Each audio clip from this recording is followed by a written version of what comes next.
जय भीम, नमो बुद्धाय सभी दोस्तों को।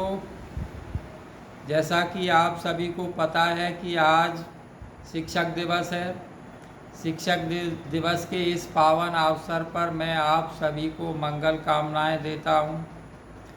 आज इस पावन अवसर पर मैं माता सावित्रीबाई को याद करना बहुत ज़रूरी समझता हूं।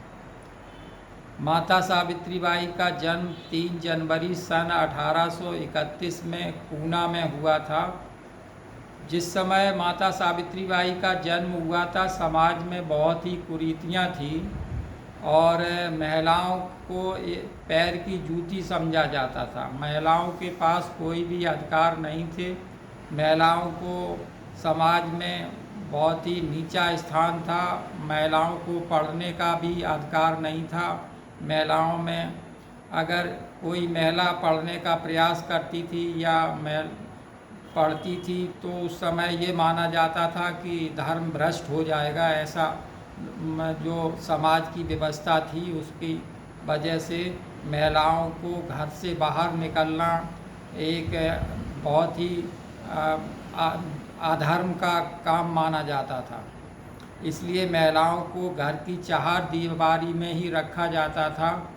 तो जब माता सावित्रीबाई ने अपने पति के साथ मिलकर समाज को पहले तो खुद शिक्षित हुई, फिर उसके बाद समाज को शिक्षित करने का जब काम किया तो उस समय बहुत ही क्रांतिकारी काम था। उनके इस काम में बहुत ही रुकावटें आई हैं। लोगों ने, समाज ने बहुत ही विरोध किया इनका, लेकिन इन्होंने इसको बड़ी हिम्मत के साथ, बड़े साहस के साथ समाज में महिलाओं को, और जो उस समय अछूत का बहुत ही चलन था, समाज में अस्पृश्यता बहुत ही चरम सीमा पे थी, तो जो निम्न वर्ग था उनको भी और महिलाओं को शिक्षा से बिल्कुल वंचित किया गया था।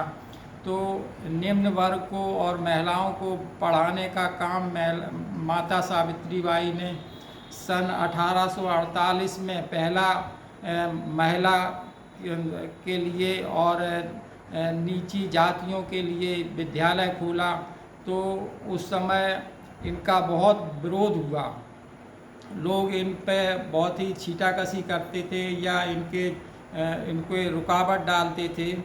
तो ये अगर असली मायनों में एक पहली महिला शिक्षिका माता सावित्रीबाई थी, और इनके जो पति थे ज्योतिबा फूले, वो पहले शिक्षक हैं हुए हमारे देश का। अगर जो महिलाओं को शिक्षा देने का जो काम जो प्रारंभ करने के लिए इन्होंने ही शुरुआत की, तो ये बहुत ही एक समाज सुधारक थे। माता सावित्रीबाई बहुत बड़ी समाज सुधारक थी, जिन्होंने एक क्रांतिकारी काम किया। समाज में और भी कुरीतियाँ थी, जैसे कि विधवा विवाह ना करना। विधवाओं को उस समय दोबारा दूसरी शादी करने का अधिकार नहीं था, और समाज में बाल विवाह थी, छुआछूत की बीमारी थी, कई सारी जो समाज में कुरीतियाँ थी, उनसे इन्होंने लड़ने का एक बीड़ा उठाया और बहुत ही एक नए युग की शुरुआत की।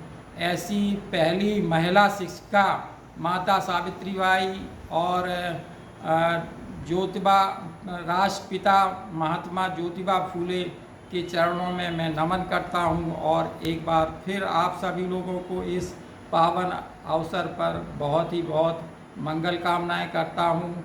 बहुत बहुत धन्यवाद। जय भीम, नमो बुद्धाय।